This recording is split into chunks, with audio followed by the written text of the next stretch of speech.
Hi, I'm Jonathan McDonald from Potency.world. Education transformation, business transformation, and social mobility transformation all in one big project. Now, I'm doing what I do for girls. So if you're a woman of color, especially if you have a disability, physical and what are called learning disabilities, or you find yourself in any marginalized group, LBCQIA, or any fluid expression, then you want to listen to this interview because I have an amazing person coming up. This is the interview. Feel like a freak. Feel like a freak. Feel like a freak. Feel like a freak.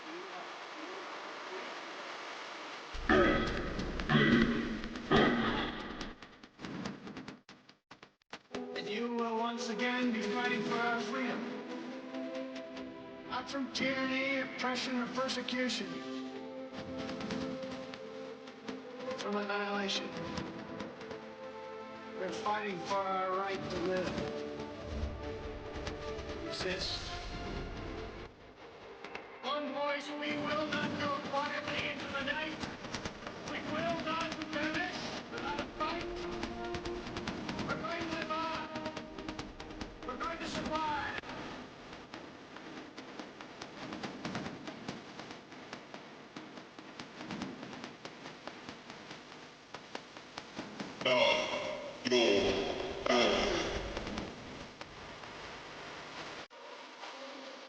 I give you the amazing Sabrina Shadie. Sabrina, how are you doing? I'm really well, thank you, Jonathan. Excellent. I've been up since 5:30 this morning, so I'm on a bit of a fly already. We met at an event and we spoke for a few moments. I went, I have got to know this woman. Right, you're a multi-award winning consultant across a whole vast area, which we'll get into. But I always find, well, I think it's most helpful to understand why a person is rather than what they do. hmm So, what do I need to understand about you as a child that explains why you're doing what you're doing now? That's a really big answer because I spent Yeah. a lot of time as a young person, living just in a council estate, single parent family, blah blah blah, but quite academically capable, bored really quickly, so misbehaved. Right? We all know this kind Yeah. of story, especially for someone Yeah. who's neurodiverse. It's not Yeah. unusual. But the thing that really changed it for me was my little brother got stabbed by the BNP. I was like 19, he was 17, so not long after Stephen Lawrence, same year as the McPherson report. And I suddenly went, hold on, I've done everything, like, even though I didn't do school very well, I've worked really hard, I've got a decent job, I've just bought my first house. Um, my brother's a good kid. My brother's like the A student, the football Mm, mm, captain at school, and all, he did the right things. He was a college boy, straight A's, that whole kind of, and he's the one that got attacked out of the blue for no reason, and it just changed my perspective. I was like, okay, chasing the kind of corporate ladder wasn't, now the world had changed for me, like mm, inside. Chasing the corporate ladder was not the thing that I needed to do. What I needed to do was fix this problem, because that doesn't make it mm, didn't make any sense to me. So I went and became a youth worker, like a very convoluted route, but I ended up becoming a youth mm. worker, working with the local authority and with police and doing what used to be called race relations work, Yep. um, which led, over 25 years to do what I do now. But for me, it was always about the justice part. The fact that you Mm, see so mm, much injustice every day, authoritarian spaces, even in education, teachers treating people who don't meet their criteria, quite particularly around neurodiversity or whatever, differently and in a way that isn't conducive to effective education. So I became an educator, in effect. I was right. like, okay, there's people who have capabilities that are not being given the opportunity to reach their potential. I need to change that. I need to step up and do something about it. So that's probably the key bit you need to know about me, is that it's like my drive always for justice, and my thinking that, oh, I could probably do that a bit better than I'm seeing it being done. So taking that responsibility on for myself. So that is so totally true. Now, I'm staying with my best friend in Scotland at the moment. Both she and I are dyslexic. And there is something about it. I have two friends on the ASD spectrum, but they're at the end where it's a hyper functioning, hyper focus type of thing. And we were having this discussion the other day about types of people. I think, and please give me your feedback on this, it seems to me you've got most people are unhappy about some aspect in their lives, but have no real awareness of how to change it. Mm-hmm. Then you've got people in life who are further along the neurodivergence spectrum, so they can recognize the problem and see some ways they can get out of it, but they don't have the inner confidence. And then you've got the very few, like yourself, like me, like Sinead. And what we do is we think at such a rate, and we're using our prefrontal cortex to simulate experiments in our mind. So that when we approach a problem, we go, okay, if this, then that, or if that, then this, rather than, oh, this is the problem. What do you think about that? So, obviously, I worked in this space quite a long time, long before I knew that I was neurodiverse. I worked with people who are from neurodiverse backgrounds. So I worked in education spaces where often young people are getting left behind. So the kids who are undiagnosed, the kids who've got behavioural issues, the kids who have had trauma, kids in care, kids on youth offending programs, or in that, they haven't offended yet, but they've got high markers that they're likely to. Exactly, yes. Working with all of that kind of high risk group. And trying to educate people who have been told they're uneducatable is a really interesting challenge. So what I think actually happens is you've got people who their neurodiversity, on whatever part of the spectrum they might be, and their traits they're really good at masking them. They're really good at finding the mechanisms from within themselves or within their immediate environment to hide their traits, or to almost weaponize their traits to enable them to springboard into a different space. So whether that's through high achieving academia, whether that's through channeling their energy into sport, whether that's becoming aggressive and having a behaviour issue that allows you to be moved out of a classroom, so now nobody knows you're dyslexic and can't read out loud in the class, right? There's different mechanisms that we can use as human beings to avoid or manage the situation that we're not very happy with. That's what we learn how to do. Right. And once you've done it a couple of times and it works, to whatever level of it works for you when you're a kid, that becomes your behaviour, that becomes your norm. And that becomes the trait that you fall into using, or that behaviour that you fall into using on a regular basis. For somebody like me, who it looks like, and I haven't got a diagnosis, I have ADHD with autism traits.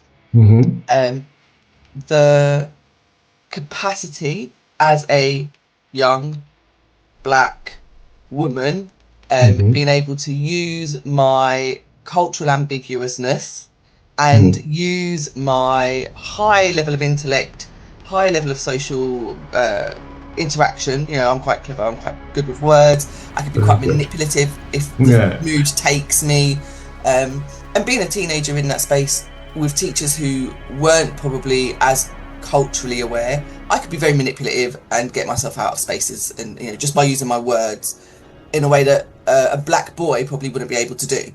Yes. And he would probably get in a lot of trouble for doing the things that I did. So understanding my privilege as well. Yes, I mean, I think what's interesting is that, so my dad used to say as a child that I had verbal diarrhea because I do love language. So the problem with reading didn't then develop into a not wanting to engage with the world. It led to, so I listened to Radio 4 comedies and I learned words. So I learned the word Schadenfreude and the meaning from Lisa Simpson. I learnt the word mawkish, which means overly sentimental, from Richard Herring. And I learned these words and I go, wow, that's a really good word. I'm not personally diagnosed, but yeah, the same thing. You put in so I was deemed stupid because I couldn't string them together. So put in the low set, and then you're written off. Now, interestingly, well, I say it's interesting. Tell me if you find this interesting.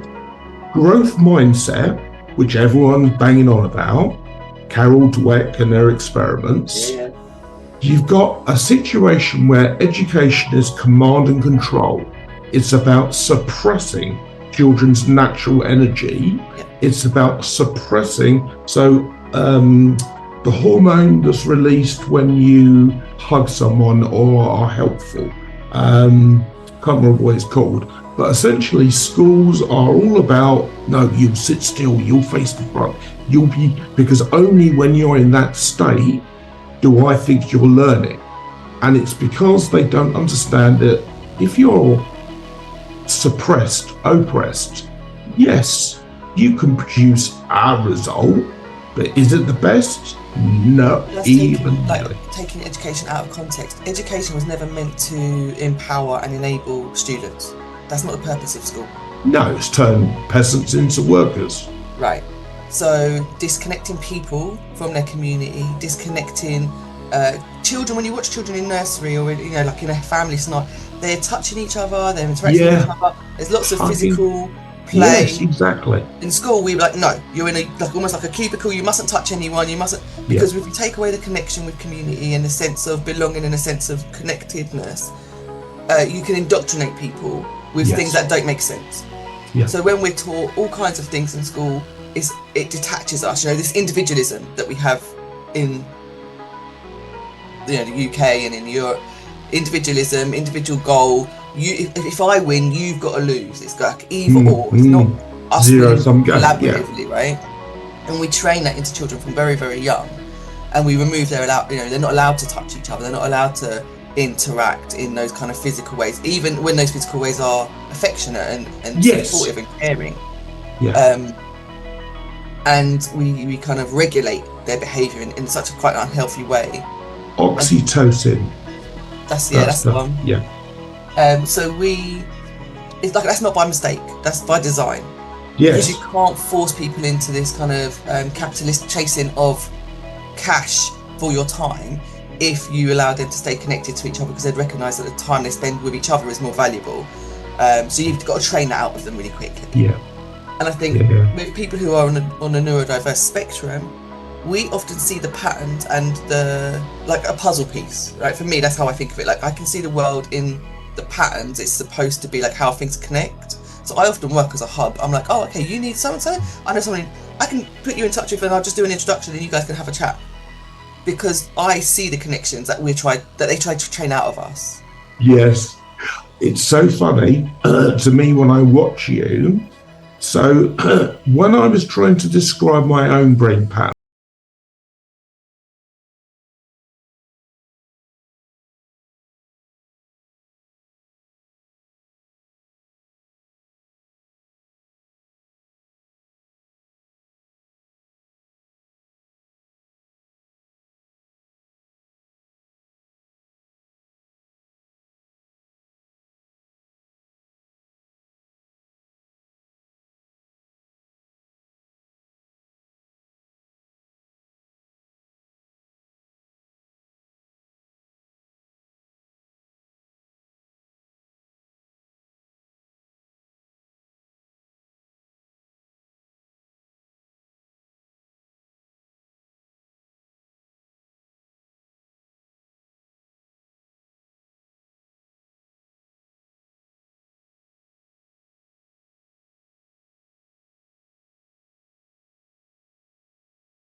and I can't understand why.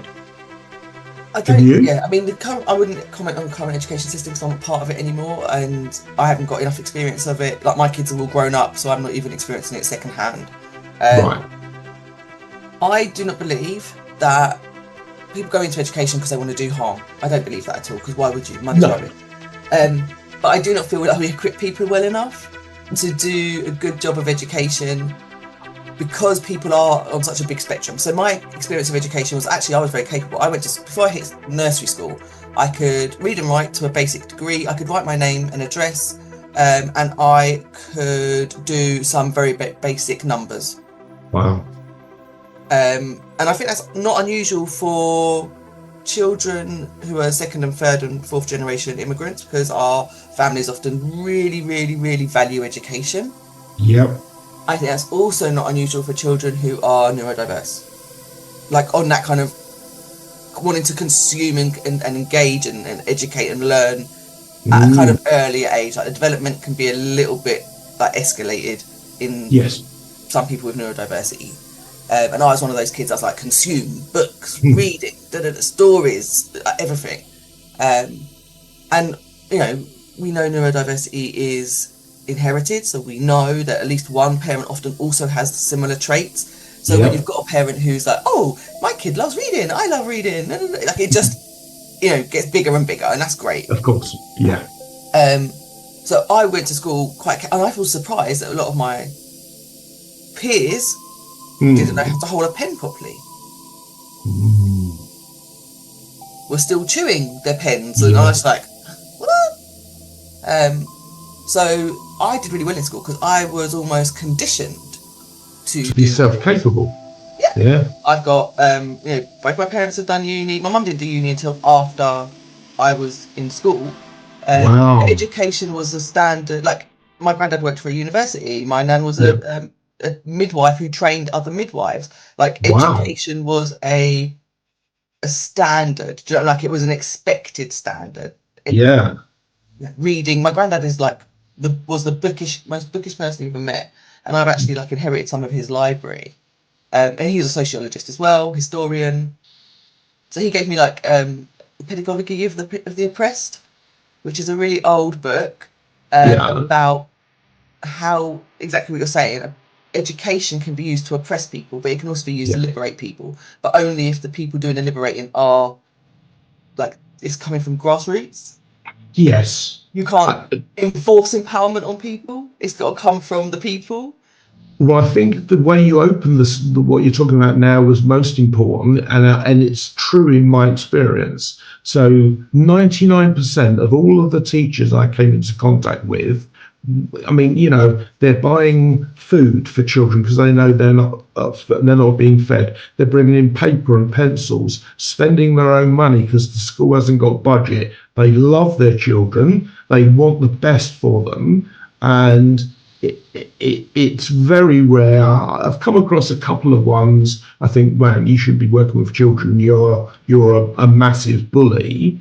But the rest of them, so over half of those people that go to do teaching qualification don't even ever go into the profession. No. And it's something like 40% more leave within 3 years. Because it's such a horrifying job and they do want to make a difference. The problem is, based on that book, their belief system tells them, number one, that the conditioning of the education system is the best there is, and that not dealing with people like humans emotionally with care.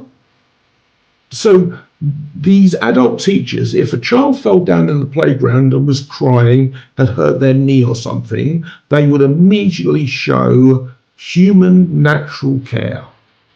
But the same person put in a classroom believes that they have to have this silence to be heard.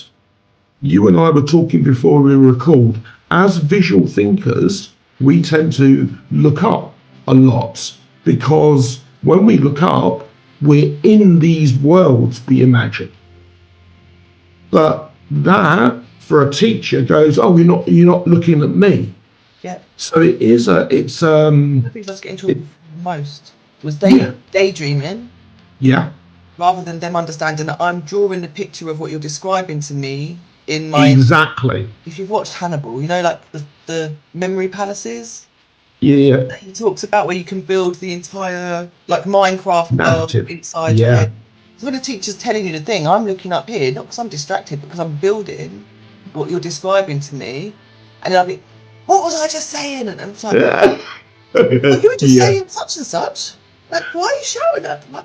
And it didn't make sense to me why somebody would be so angry when I'm Yes. just sat there listening intently. You know, like, I'm so engaged. I've got an entire picture of what you've just described in a 3D version in my head.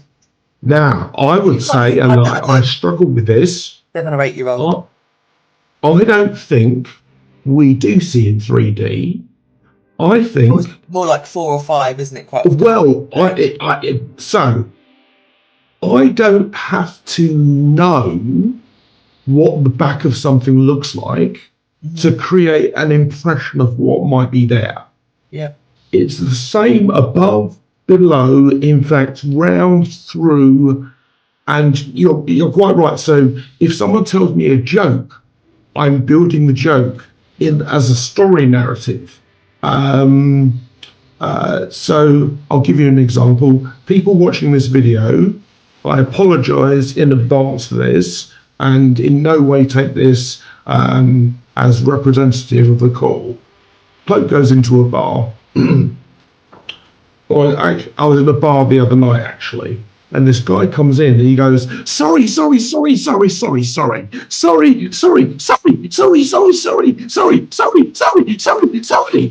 With mate, that's really irritating. He goes, I can only apologise. Pitiful?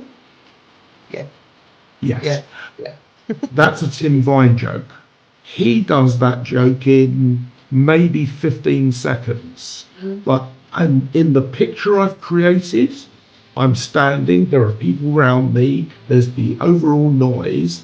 This bloke comes in, and in my movie, he has to be speaking louder than the background noise. And the reason I move in and make it, sorry. That's all about the different versions of sorry that exist. And then there's the actual punchline that Tim Vine does. So, yeah, totes on board. Okay, we're doing this video, I'm interviewing you because I want people in marginalised communities to reach out to you.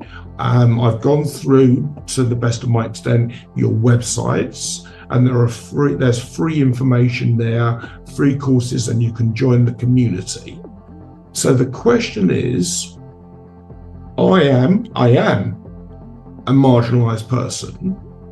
What can I get from you that's going to help me either to progress into a job or progress within that job? So I'm not a recruiter. I don't help people necessarily get jobs. My job or my role between the Rose business, which is a consultancy, and the Rose Academy, which is an education space, is really to provide people and equip them with the skills and confidence to do whatever they're trying to do in that professional space, right? So we've got loads of training. Some of it's free. We try to make skills-based learning that people can really apply in a practical sense straight into the role, straight into where they are, like just plug and play kind of. You sit and do a quick webinar, go, okay, this is a downloadable resource I can take and just trial in my real life and see how it works. Nice.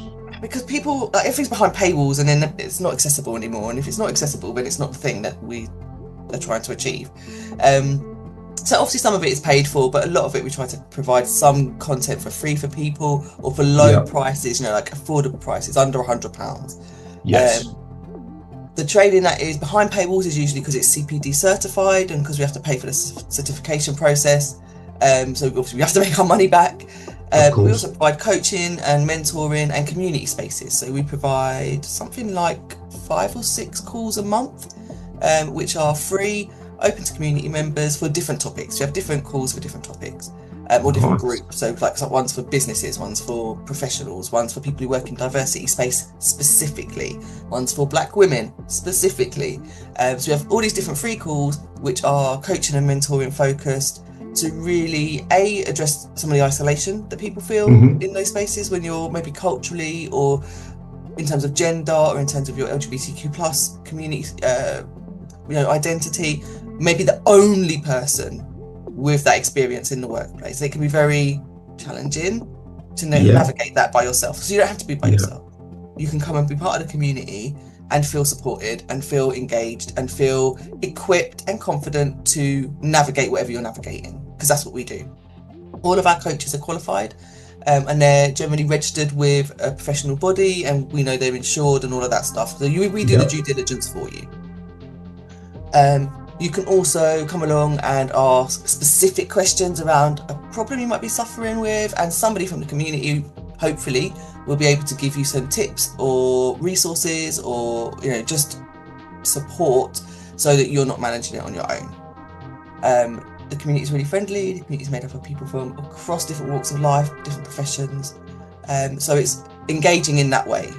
Yeah. I've always felt the thing that's missing is the community element. From being a business owner, from being a professional in the public sector space, from being a single mum, from being a carer, from like all those things, the things that you miss, the things that you need is a sense of community. It's somebody to lean on when it's not going well, somebody to celebrate with you when it is going well. And we're not very good at, like, as a society, we're not great at really either of those. enhancing community.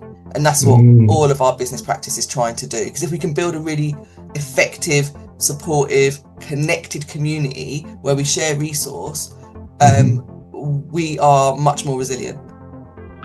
So let me ask you this. That sounds brilliant.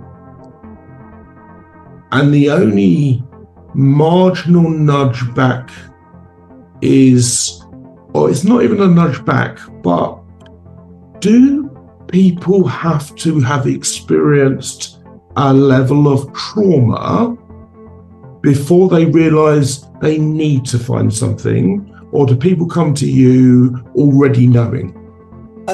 So I would suggest that the average person, regardless of their background, regardless of their neurodiversity, will have experienced trauma.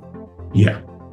The reality is, whether it's, it hasn't got to be extreme, child abuse, the kind of horrific high-level trauma that we consider when we talk about obvious childhood traumas. It can be being undiagnosed neurodiverse and being excluded from school can cause people significant trauma. Losing a loved one at a young age can cause significant trauma. And as a society, we are very poor at providing those people with the correct support to process their grief, process their emotions, manage the outcomes that have happened through no fault of their own, so that they can live a more productive life or a more stable life. We wait until they're adults and then go, oh, you should have had therapy. Yeah, great, thanks for that. So I wouldn't say that the people, they don't have to have had trauma, but you have to have a sense of humanity and a sense of values. We want better communities. We want better outcomes for people who are vulnerable. We have a shared set of values, and that's why we come together as a community. So when I talk about my community, I am talking about people who share my values. Not my skin colour, not my gender, not my LGBTQ plus identity, like none of that stuff. Like that stuff's great as well. But actually, if you share my values, I don't really care where you come from or what you look like or, your disability status or where you get your money from to an extent. Like we have a shared value because we're trying to do something that makes things better for other people as well. Which is brilliant. And it's something which, so if you're watching this video now, reach out to Sabrina, because these communities she's speaking of are game changing. And for exactly the reasons we discussed earlier, there is a lack of an emotional side to education. It's almost disencouraged. And therefore, as young adults, both boys and girls, young men and young women, are struggling and facing pressures to conform to a standard that's out of date. Yeah. And they're the people that can really use your guidance, I would have thought. Yeah, so over the years, we've worked with quite a lot of universities, and I've kind of worked with, so I would often be in an organisation as a consultant, and I would work with their local university to help them diversify their recruitment process. So the university will have young people from marginalised communities, usually socioeconomic deprived areas within that location. We would work with the university and the employer, which I was consulting for, to put a pathway, a fast track pathway for underserved young people to get into this specific area of industry. And it's been really successful, around about 25% success rate. So out of 8 young people going into an organisation as low paid interns on a, let's say, 8-week programme, within a year, 25% of those young people will be employed by the organisation. Nice. On a like, not a role created for them or anything like that, but when employment drives happened, they would apply because they had some understanding of the organisation and had built some relationships and were able to pitch themselves in a way that they knew the organisation would appreciate. They had a better chance of getting the job when they applied for it. So sounds brilliant. It's a very practical approach. And it was funded, which was, we're not asking anyone to work for free, which I think is, I don't like that exploitative approach. But it was effective. And I feel like that those kinds of mechanisms help marginalised communities step into spaces where they don't get to often be, but it also helps businesses really see the value of broadening out their approach to recruitment, broadening out the opportunities that they offer, because actually you've got 8 young people who need a bit of training and a bit of extra investment, so it's taking time away from your managers because they're coordinating these young people. But the value of getting 2 really high quality recruits within the next 12 months from that bit of investment, actually it pays for itself really, really quickly. Absolutely. The community part that we do is about not just enabling small businesses or enabling professionals, but enabling the gap between massive corporations and small initiatives to be smaller. Yes. So it's a bridge between those sort of areas, which benefits everyone. And in fact, one of the things that I wanted to talk to you about is why everyone should be interested. But I already know, because there's so much research that says you have diversity, you have different mindsets, different experiences, different perspectives, and that always, not sometimes, it always leads to more profitable outcomes for the business and for the individual. And it's not, so here's my problem. Given that the information is there available to everyone, why is it only when someone like you facilitates it that people actually take action? There's 2 barriers to the work that we do. Right. The first one is the system, how it is controlled by a set of people who make really good money and really good, have great power structures that suit them individually. It doesn't benefit the community, it doesn't benefit society, it doesn't benefit the greater good, it just benefits those individuals. What can you offer those individuals that would make them give up the reins of power? I don't think there isn't, because they've got everything they want. Making the world better is not on their agenda. And also saying, but it would be more profitable, and they're like, it's profitable enough for me. The only way it's going to be more profitable for me is actually not by not including those people. By continuing the exclusion, because the way the system is, it needs people to exploit, to be to self-perpetuate. The model that we're talking about is about group ownership, community-led, lots of accountability, lots of governance that ensures that extractive business mechanisms are not being used against communities. So things like the water companies putting all of that rubbish into the water system, and then the impact on that on communities and the impact on the environment, and there's no accountability and there's no reparations, there's no funding to fix that problem, and there's no accountability or repercussions for the individuals who made those decisions being held to account either, right? No. That system is really, really damaging. But the people who have made loads of money for the last 10 plus years from extracting the profit from from that business model would have no interest in changing the system because it benefits them. So we have to do it. So that then puts us, the second barrier is the mechanisms that are in place don't allow us to do that as a community. No. Yeah. So then we need to look at how can we step into spaces where we can change those mechanisms and move towards the community-led decision making. So one of the projects that we're doing currently is about governance and training everyday people, you and I, parents, auntie, whoever, out for the community, to use their expertise as a teacher, as a community worker, as a person who works in ASDA, whatever, go into governance roles. What is governance? So to go in to look for opportunities to work in the community by being a trustee of a local charity. Applying for public sector appointments roles. So you will find NHS has lots of non-executive directors. You have to be someone local. You have to be somebody with the right kind of knowledge and background in terms of understanding what governance looks like. And you need to have some kind of professional experience that is relevant to how the NHS functions, whether that's HR, whatever. There's lots of different spaces. Most public sectors organisations have public representation. So people from the local space representing on boards and on committees. People don't know that.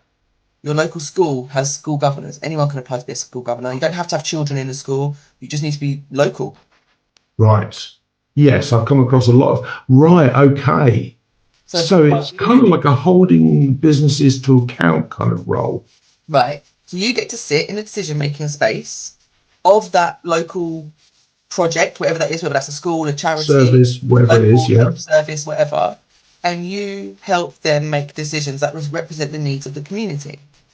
Now, somebody like you on a school board would automatically start benefiting young people who have similar backgrounds to you. So young boys, young mixed race boys, young boys from other ethnic minorities, young boys who have neurodiversity, all of those lived experiences that you have, you would be able to advocate for in that space to make sure decisions didn't adversely affect young people who had a similar background to you.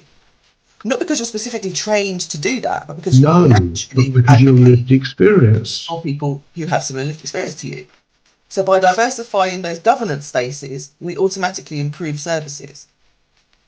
Yes. So, is the governance part of the governance free, or is that the CIP? So it is CPD certified. We wanted to give people certification to evidence their learning. So when they apply for a role, they can point to the fact that they've done training on a specific subject and they know what governance is and what it looks like. We're going to be running events. So we're going to have a 4-day conference. We've got obviously a paid ticket. We're going to give you lunch and all that good stuff. We've got local speakers who are going to discuss their journey. So people from everyday backgrounds discussing their journey into governance. We've got people who are counsellors. We've got people who are, big business people. We've got people who are sitting on the NHS, NED boards. So there's a whole range of people doing all different things for all different walks of life. People working in charities, trustees of charities. So there's a big range. And the event we're looking to subsidise, we put funding bids in currently to subsidise tickets for people who are the most marginalised. So people who are claiming PIT, young people who are students and have full-time education. So there's a number of concessionary tickets that we've tried to ring fence. We're just waiting for confirmation of the funding for that so that we can give away free tickets to the most underserved individuals. Wow. So it's a Now, big this body. video is going to exist after the event goes on, but it will be available before. So when is this event? The event's supposed to be in September. We're waiting for confirmation on the date. Okay. September 2025, but it would be something that we would look to run every quarter and move it around the country. So we have a road show. Ah, So yeah, if we can secure the okay. first round of funding, yeah, it's So exciting. basically, anyone watching this, if you're before September 2025, that will be the first event. But then they want to go to is it the diversity in business company? Diverse Is it? Business Network, yeah. Right, okay. That's where they'll go to see where the next event is Yeah. local to them. Excellent. And we're not even hosting the local events. They'll be hosted as part of our business, but it'll be run by our local members. Right. Because obviously, if I'm not local to Leeds, I can't run a local event for Leeds because I don't know who the main players are. So it's got to be run by people on the ground in that area. So it's really important to us that we enhance the opportunities in the location, and it's got to be run by local people. It's got to be, Which because is otherwise it brilliant doesn't do the because, thing. yeah, exactly. That's brilliant. I mean, because so the old phrase, the best way to learn is to teach. And so, yeah, giving these talks really empowers people. That I find very interesting. Okay. I try not to play this card myself very regularly, but I have had cause over the past few years to say to companies, oh, Section 20 of the Equality Act 2010 says you need to make reasonable adjustments for me. And I was wondering if you could do this. And because I know the law and I state the actual section, I get what I want. Most people, I would say, don't come into contact with discrimination law until they've been beaten down a few times. And on the other side, the people doing the beating, they don't really know. I don't think. Yeah. What's your interpretation? So it used to be, what was it? Disabled. I can't remember what's before, but the Equality Act came in as an overall branch for sexual, racial, religious, everything. What difference has it made in your experience? So obviously I started this work before the Equality Act existed. Like for a Yes. good decade, just over a decade before the Equality Act came into power. I think there's a number of issues with the Equality Act. It was out of date when it was established, unfortunately, because legislation often is. Language-wise and stuff, it's not fit for purpose. We've changed the language that we use to discuss human rights, because that's what it is. That's the thing to remember about the Equality Act. We're talking about human rights. In its essence, it is a declaration of how people must be treated in relation to their legal and internationally secured human rights. Yes. That's the bit that people forget. This is international. This is our national version of what we legally have to do as an international body, because as a country, we've signed up to the Human Rights Declaration, right? This is just our version of it. Like the UK is kind of trying to put our own spin on Our it. own laws. Yeah. So the problem that we have is that back when I was in the public sector, there was a legal requirement for the public bodies to train their staff on all elements of diversity. So we had legal obligation, and you had to do your training year on year, and if you didn't, your pay increment could be held back. Yep. So you haven't Okay. completed your legal obligation as an employee to update your training. Same as with your health and safety, same as with your fire awareness and all of that other. This is mandatory. You can't get away with not doing it. You can't delay it. It's got to be done. And that was a requirement, particularly in the public sector, because there's a higher level of equality duty in that space. However, that's kind of gone now. The implementation elements of the Equality Act have kind of, under the last government, been watered down and diluted. Yes. So there's less actionable, because they failed to do the thing, there's no actual mechanism to action that. What we're seeing is I don't know if people are aware, Sussex University, they've just got absolutely smashed at court for not using their equality impact assessment tool properly. So they had the Really? mechanisms in place and they weren't using them. And the Equality Act was used to then say, well, you knew you should have been doing A, B, and C. You've got this mechanism in place to do it, and you still didn't do it. And when you did do it, you did it badly. That is active discrimination because you know Yes. what it should look like and you're not doing it. I think in lots of private sector spaces, the human resources team don't actually know what they're supposed to be doing. They don't have specific training on reasonable adjustments, on access to work mechanisms, on support structures, on just working with people with disabilities. Like we've seen lots of discrimination because we support people going through discrimination cases with like the coaching and stuff. We have a lot of people with disabilities come to us and being told categorically they're not allowed somebody in their meeting with them. Really? They're like, that's illegal.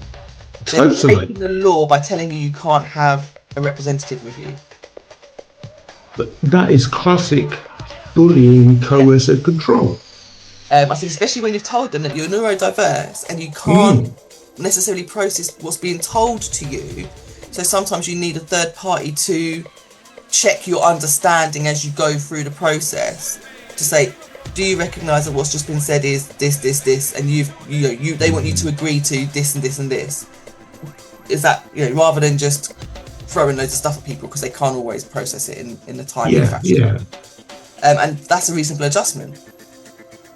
Like in itself, that's a reasonable adjustment. Having someone check in throughout the meeting that you comprehend. Exactly. But like lots of spaces, HR person or the managers, just an average everyday manager has not been trained in supporting people with different levels of needs or different levels of communication style. Or we've got one person who's been told that their request for reasonable adjustments, which is that every meeting is followed by an email from the line manager clearly detailing the actions that they are expecting their member of staff to now complete. They were told that that's unacceptable and that's not a reasonable adjustment. That's a lack of that's them showing a lack of comprehension. Holy shit. And I was like, wow, that's a neurodiversity. Like, I want to confirm I want you to confirm to me what it is you expect me to do from the meeting we just had. Yeah. Like, I don't think that's unreasonable. And actually, again, coming from public sector space, that's standard operating practice. Exactly. I was going to say, I was working in the private sector and you absolutely confirmed everything by email. Yeah. To be fair, the reason we were trained to do was to cover our own backsides.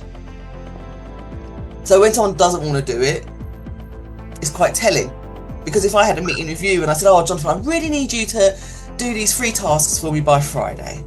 Yeah. And I didn't follow it up by email and they weren't done by Friday. And I say, well, you didn't do the things by Friday. And you're like, well, when did you ask me? And I say, in the meeting on Monday. You go, well, I haven't got any notes anywhere, Sabrina. Yeah. What can I do? I can't do anything. Whereas if I email you saying, oh, hi, Jonathan, further to our meeting earlier today, can you please complete these 3 actions by Friday?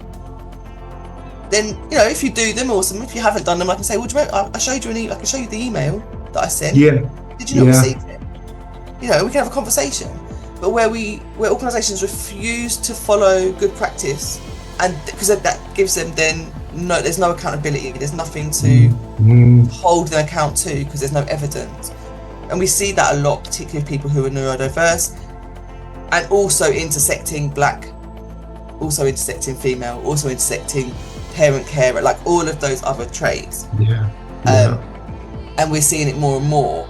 I feel like there's a lack of real understanding. So I still in my heart don't believe people are malicious in the behaviour. I believe accidental. It's understanding, and I feel it's a fear of getting it wrong. So rather than not do anything, like almost being so fearful of the wrong action, you get like backtrack into it, complete inaction. Wow. Which is almost still action for me, but action in the wrong direction, if you know what I mean. Yeah. Like withdrawing and denying people access to something is just as bad as actively abusing and harassing them in a lot of cases. And I think we can see the example of that with the trans community. Like people won't leave the trans community alone to just exist. They're like wanting to regulate their bodies, regulate their access to healthcare, regulate their access to bathrooms.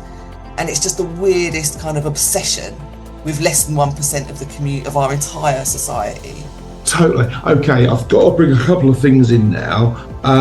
The first was I was watching an interview with you did before, where you said you went into quotas, which I agree with as well, except for, and this is the nudge back.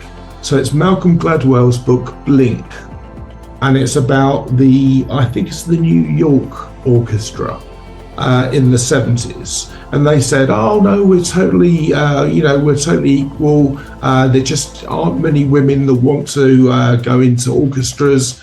We've got a meritocracy-based process. And you get into one of these big orchestras and it's for life. Anyway, so around about 1982, I think it was, they introduced blind auditions. So the performers were literally behind the curtain. And over the next 10 years, it went from 2% female representation to something like 48%. Because actually, once you take away the ability to be prejudicial, then you go, oh yeah, this person, it does make sense. So that was 50 years ago. And we're still going around the same thing. Yeah. So part of the issue in what you're going to ask, quotas don't work because we can manipulate data, and quotas are detrimental to the practice that you're talking about, like the blind auditioning. If you set a quota of how many women you've got to have, it misses. You're not selecting. Yeah. Right? What we need to do is move away from normalization of white cis male as the marker of merit. So I'm way overqualified. Way overqualified because I love learning, right? So I do it as a hobby because I'm that kind of. It's fun, isn't it? Yeah. That's who I am, and I'm good with it.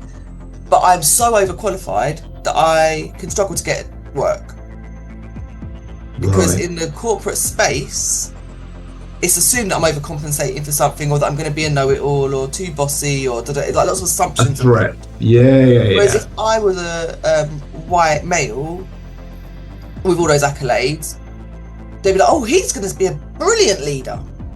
Yeah. I'm just going to be a bossy, annoying girl, right? Which is probably also true. Like, I'm not going to pretend. Well, but it's seen differently. Do you know what I mean? It's like perceived differently. When we take the mask off completely and we take all of the identifying factors out, and you just have like a list of qualifications and the experience and the skills without being able to identify anything else about the person, get very different outcomes. Yeah. Very different outcomes. And until we can get into a situation where that is the normal practice, where we rate people based on their actual experience and not based on their address. I mean, my first job, I was told that if my manager had known where I grew up rather than where I lived, I would never have got the job. Really? Council estate. Yeah, he told me that to my face after, like, I've been working there a few months, and I said, oh yeah, when I grew up on the Lakes estate, blah, blah, blah, blah, blah. And he was like, really? He's like, if I'd known that interview, I'd never would have given you the job. I said, but I've not done anything wrong. He's like, yeah, no, I get it. He goes, but if I'd have seen that on your application, I never would have given you the job. Because you don't live in that area anymore, and that's why you got the job. Do you know, but this is the whole point about how fucked up the system is. So I don't know which book. Well, two things. There's a book by Caroline Criado Perez called Invisible Women, which talks about talks about exactly what you're talking about, that the statistics aren't there. Just medical trials are white male, everything is so biased. So now we've had white male privilege rating AI algorithms, which are now sexist. And I pulled up the other day, so people believe that Google gives them all of the internet. And I say to them, do this search. And the fact I had to search it on Google, the irony is not lost on me. If you search how much of the internet does Google index, it's 5%. 15, 18 years ago when I was working in schools, it was 0.004%. So they've improved a lot, but people using the internet thinking they're getting everything, Yeah, I mean, I It's don't not. actually use Google as my search engine. No. We've tried to move to a more ethical search engine, so Is it the DuckGo thing? we use Ecosta, which is a tree planting. Yeah, it's really it's like Ooh. yeah. Sometimes it's not as functional as Google, and you do need to go back to Google for specific things. But we generally try not to use it. Nice. But the whole AI thing, like I've been aware of it for quite a long time. Like the biased coding. There's quite a few people on the internet who you can follow who are doing amazing work in this space. Okay. Particularly around women being represented, and they come from like tech backgrounds, so they've worked for Google, they've worked with, I don't know, MIT or whatever around these issues. So there's a book called Unmasking AI by Okay. Dr. Joy Bola Winnie. That's like her last name. Right. You can like search her on like What's it LinkedIn or called whatever. again? What's the The book book's called title? Unmasking AI. Unmasking AI. Yeah. She's an American lady, and she did she's done like loads of stuff around this, and there's like a women's group around that kind of moving away from male coding, male like everything being that sort of gender bias. But as a black woman, she's kind of she's done a lot of work in this space. Absolutely brilliant. I've been following her for a few years, so that's a good place to start around Right. the Well, AI stuff. I'm gonna add that to my pile of books. I've got 23 books to read. In the waiting I to read bought list. 3. Yeah. I bought 3 with me. I'm basically on holiday for this week. Yeah, I lots thought, of right, I'll books try and get through 3. everywhere. Right. So, I can't remember which book this was in, but basically, black people in America have the same bias about blacks being associated with crime that white people do. Yeah. If you point out to a woman doing a maths test that girls don't like maths, she'll do better. Whereas if you prime her with a different set of instructions beforehand, they're perfectly capable. I read a book recently called Eve, how the female body led to 200 million years of evolution. And in that book, it talks about the fact that, lost my train of thought. I've lost my train of thought. Okay, I'll come back to that book. I had some friends over from America recently, and not staying with me, but I met up with them now. They're both women, they're both white women. They're proper Trump, yeehaw, MAGA maniacs. And we're in the car, and he'd been in power 80 or so days at that point. And so we were chatting and going, right, we have different starting points on that, but I'm quite happy to chat to you. And so I thought I'd test them both just a little bit. So I said, because in the USA, basically Trump and all the male-led companies are pushing back against DEI or EDI because, I don't know why, because they're threatened basically. And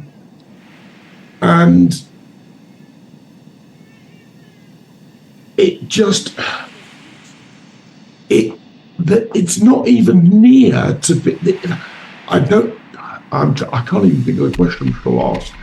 Why is it such an issue so many years after we've known the truth, we continue to make the same mistakes? Because nothing's actually changed. So the reason that we still have so high levels of discrimination is because the systems that were built off the back of transatlantic trade and enslaved people, the resource extraction of Africa and South America and all of Asia by the West, by Europe. None of the systems that were built off of the back of that have changed. They all still exist in exactly the same way they always did. The banking industry, the insurance industry, higher education and the elitism of our kind of, we've still got a monarchy in the UK. Like, of all of the countries in Europe, most of them got rid of their monarchy, but we still have ours. That's how much we believe in elitism. That's how much our entire system is built on unearned wealth management systems. Because that's what banks are. Banks started because there was so much money being generated by the trade of enslaved people and stolen resources that they had to find a way to use that money for something, because you couldn't just store it, right? Your warehouses eventually just go bust open. You've got to do something with it. So they started banks, loaning people a bit here, and then the insurance business, really thrived because they used to insure the trade boats and the merchants' boats going back and forth with either the people or the resource. And that whole, the whole British banking system started from this really detrimental, exploitative, capitalist process. Nothing of that process, none of the foundations of that process have been undone. They all still exist exactly as they always did. So what we're trying to do over here, like sprinkles on a cake, right? It's still a shit cake. You can put as many sprinkles on it as you want. It's still going to be the thing that it always was. So until we change the mechanisms, until we undo the control, like who's in charge, how we make decisions, we're still going to have the same outcomes. And when we talk about people from minoritized groups having those negative and discriminatory views of their own communities, that's not surprising. Everything's set up to make us, like, I think of society as a swimming pool. Right. We're all in this swimming pool that's been filled with like toxic waste. Yes. Right. The toxic waste is gender bias, racism, age discrimination. Like once you're of a certain age, you're useless to society. Disability discrimination, LGBTQ plus homophobia at every single level.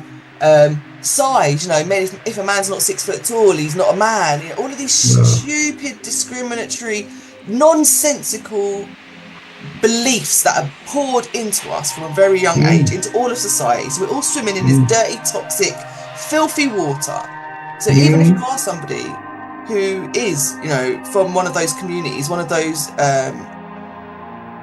communities that the society is biased against, you're still in the water. You're still absorbing that water. You're still inhaling that toxicness, because we all swim in the same pool just by being a part of society. So we're all going to take on some of those negative views. We're all going to have some of those indoctrinations in the back of our head. And that's why anti-discriminatory practices are everyday thing that you have to live. It's not something you put on when you go into work, or I'm working with the black kids today, so I'm going to put my anti-discriminatory hat on. It has to be something you live every day, because you've got to constantly try to remove that toxic waste from your person and from your thinking and from your language. It's something you have to actively do all of the time, because we all fall into it.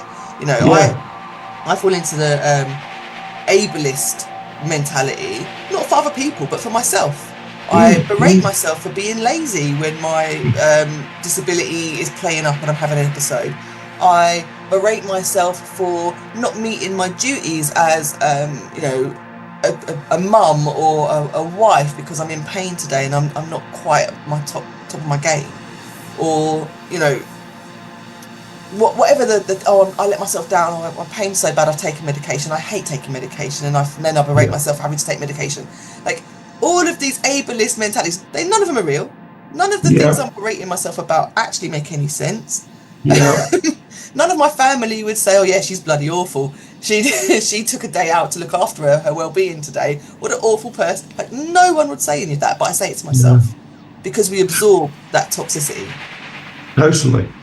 In fact, there's a good podcast by a woman called Michelle Minikin, called Good Girl Deprogramming. And you literally described what she talks about, that as a woman, you're supposed to be a good wife, a good mother, a good worker, a good friend. Women do 95% of all unpaid care work still when I was working in schools, you obviously meet mothers, and the number of parents that weren't single parents, that were basically parenting on their own, was like 70, 80%, because the men just came in and yeah. So these two friends of mine from America, I said, oh, what do you think about pushing back against EDI? And this traces back to our just touching on the trans issue. Mm-hmm. They said to me, angrily, as Trump voters and Brexit voters tend to be, they said to me angrily, oh yeah, we don't like EDI. Yeah, it's all for these trans women that want to come in. And I said to them, how many trans people do you know? I know one. I'm in a block of flats, 200 flats, transitioning from a girl to a boy, not the medical or hormone stuff yet, but just her identity went from whatever her name was to Terry, which is, and I'm like, okay, number one, I have no problem calling you what you want to be called. Why would I? Because that's the thing about this toxicity. For whatever reason, people in charge, well, we know the reason, keep us separated, fighting amongst ourselves, they maintain their position of power. So I do know. But that was just appalling. And they're white women. And I said to them, I thought the E was for equality. Mm-hmm. And they go, no, not for white women. So that is the extent to which their belief systems have been absolutely hijacked. Yeah. But the evidence shows actually they benefit the most from EDI. Of course. Progress. They're the first. So the people who, it's proximity to power. When you think about society in general as proximity to power, as like I would draw it on a page as like a target, like with arrows and that, like little circle in the middle, going out lots of different layers, right? Yeah. In the center is the white male dominant culture with all the power, like in the central point. As you move out, you've got like white women, and you can move out and you can say, okay, white LGBTQ plus, okay, black males, black women, like LGBTQ plus. And then you've got disabled people, and you're getting further and further out to the margins. Closer you are to that power, that central power block, the more privilege you have and the more opportunity you have. So that when we put equality markers in and equality processes in, the people closest to the centre start seeing the benefits first, right? And the people on the margins might see a little sprinkling of benefits, but not huge, just a little bit. No. Yeah. So then the people in the middle, closest to the power, suddenly look around and go, oh, hold on a minute. I'm not benefiting anymore from this thing because now it's normal, right? We've normalised it. Women getting opportunities has become normal. But why are you giving it to them? Why are you letting them get the opportunities? Like, no. That's not fair because now I'm not. No one took your opportunities away. Your opportunities are still exactly where they always were. Exactly. For the last 20 years. What's happened is now other people are getting the space as well and they don't want that. I always find it very odd, the kind of women who don't want trans women in spaces. I spent a lot of time in communities where, higher proportion of trans and queer people, being somebody who considers themselves queer. So I'm married to a man, but I consider myself as pansexual, where I choose the person based on the energy that we share, right? Yeah. Is that what it means? Oh, right, same here then. Yes, and I think most people are. I think the majority of humanity, if you took the heterosexual normality out of the way we're brought up, you would choose the person who makes you feel like you are their universe, right? That's what we all want to feel. Well, it doesn't matter what package that person comes in. Whether we're talking about ethnicity, whether we're talking about physical disability, whether we're talking about but none of that stuff matters if the person makes you feel like you are the world. Yeah. So if we can step away from what these normative, diversionary social constructs and just make our choices based on humanity, I think we actually get better outcomes.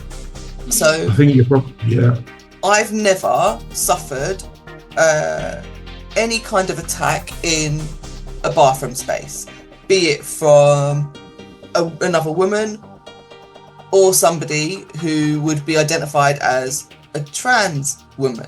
right? For me, just another woman. That's how I would identify it. I've not felt unsafe in those spaces. I've never felt unsafe in any queer spaces, except when I've been approached by like heterosexual males in those spaces. Right? I've been cornered by a trans person in a club who wanted to tell me how lovely my shoes were. Like, there was nothing threatening in it, and they cornered me because they were like, no, I don't mean cornered in it wasn't like a physically threatening way. So they could speak to you. So we could have a conversation. 2 hours later, my friends came to look for me because they're like, "Where have you been?" I'm like, "Oh, me and my girl were just talking about shoes and fashion and nails and da da da." And it was a really nice conversation, and we got into it. We were there for like a couple of hours without even realizing.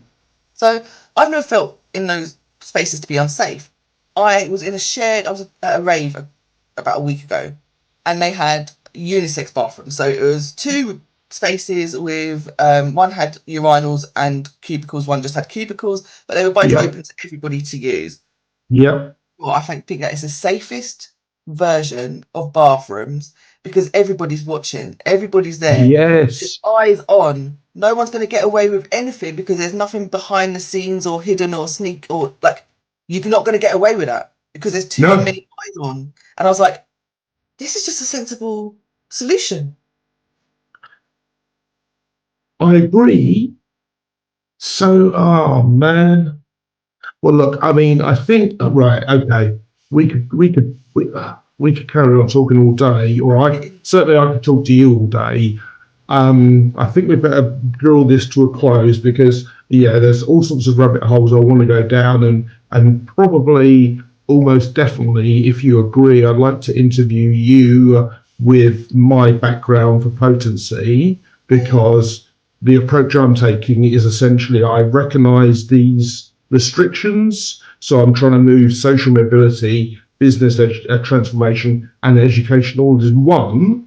Because for me, only when these layers or the dartboard you're describing, only when everything is affected in that system in one go, does it have any chance of really changing anything, I think. And that's why the governance piece is so important because if we can get people using their interest, if you're a parent, go and work in a parent governor space. If you're somebody who is a carer, go and engage with the NHS or with local healthcare services or social care services.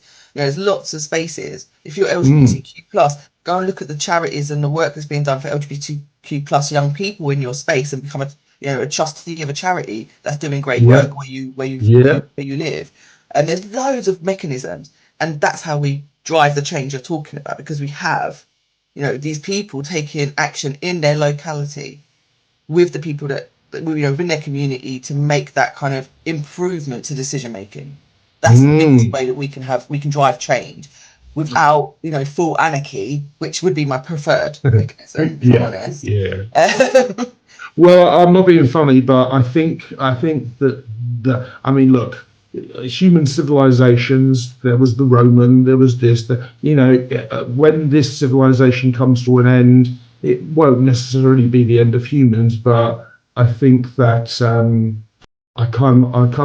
with you in the trying to change the fuck up after the event can be done with the willing, but is very hard, or not very hard. It takes a lot of focus, more than any one person can do. So I love what you're saying about governance. And so anyone watching this video, the last question I had for Sabrina was, who's responsible for equality outcomes? And I think what she said about this, you going out and engaging, being an advocate, being on the board of a charity, being a trustee, is part of that. What else is important, Sabrina? I think like we're all responsible for equality in the same way that like in the 70s they put in the health and safety regulations, right? And it became everyone's responsibility. And it took like 30 years for people to really get that ingrained in their head. And it's not just the guy who's got health and safety on his job title who's responsible for moving the box that's in front of the fire exit. it now is everyone's responsibility. We all know, don't we? Like, if you see a box with a fire exit, that's not supposed to be there. We make, a conscious choice to move it. We'd have to report it to someone and get him to come from a different office to come and move the box. That's just ridiculous. None of us do that. No. We need to move equality, diversity, and human rights, because that's the key part, is the human rights part, into that space. We go, actually, we all have a responsibility, and we can see it, actually. I think it is happening. Yeah. Protests globally. Look at, people really speaking out against humanitarian challenges globally. People really using social media in amazing ways to hold organisations to account, to tell the story of breaches that are taking place, and to really kind of break free of the divisive, siloed approach to, divide and conquer for the community. Yeah. I think more of that. I think really championing that staff, getting to understand what human rights are, finding ways to voice when you see other people's human rights being breached, working in solidarity, which again the charities and the unions and stuff are great at doing, and taking a leaf out of their book really and seeing, okay, well, that mechanism works. I can't do it as one person, but maybe I can get involved with an organisation that does that kind of work and that works in that kind of way. So for me, it's about building solidarity, building community, and understanding what the human rights, like, what does that really mean? What does the Equality Act do, and how does it protect you? And then holding that line, like, this is a line that cannot be crossed, and we collectively hold it for each other. So when your human rights are breached, I stand up with you and say, no, you can't do that to Jonathan. It's completely unacceptable. And we hold people to account for that collectively. We don't leave people to fight these fights by themselves. I think that's the biggest thing we can do, because that sends a very strong message, and that makes us all feel much safer, because I know I can lean on you. When something goes wrong, you can lean on me, and collectively we can do a lot more than any of us could do individually. And then we're also not putting our necks on the line as a one person standing above the parapet, because we do it in unison. And I think those are the things that actually change the direction. I love that. Yeah, absolutely. I couldn't agree with you more. If you see someone being attacked, step up, stand up, speak out. We are more, and we are more numerous than those people that currently control us. And people in these marginalised communities, I'm one of them, we know the system has to change. And I think what Sabrina is offering is a way for that to happen. And so I really encourage you to take the actions she's speaking about. That book, Unmasking AI, I think it sounds a great read. Another good read, we talked about it earlier, is Invisible Women. It's a great book about how everything is just, nothing is, it's just, not even sexual equality. So that's a great book. And another one that I think would empower people, women and trans people and people of colour, is a book called The Authority Gap by Marianne Sieghart. And that is all about the fact that, so from the age of 5, both boys and girls think boys are more intelligent, even though they actually aren't. But that belief then goes through a whole lifetime. Yeah. So you've got to challenge things. So if you're a parent, step into one of these roles that Sabrina's talking about, so that your child sees that it is a fight they're a part of. Sabrina, I really, really appreciate this conversation. I wish we could talk further. I will be uploading this, and hey, look, we know that attention spans aren't great, and someone might only look at the first minute of this conversation, but when we share it to people we know, I think it's going to be really very, very enlightening. Now, the song we're playing for you, I can't pronounce the person's surname. Janelle? Monet. Oh, okay. I could have done. We overcomplicate them, don't we? It's much simpler. Yeah. Usually life is way simpler than we think it's going to be. Totally. So if Janelle Monet allows this content to be on YouTube, there'll be a song after this. If not, it'll end when we say goodbye now. Sabrina, thank you very much for your time. say goodbye to the peeps. Thank you, everyone. I really appreciate your time. Excellent. Thank you so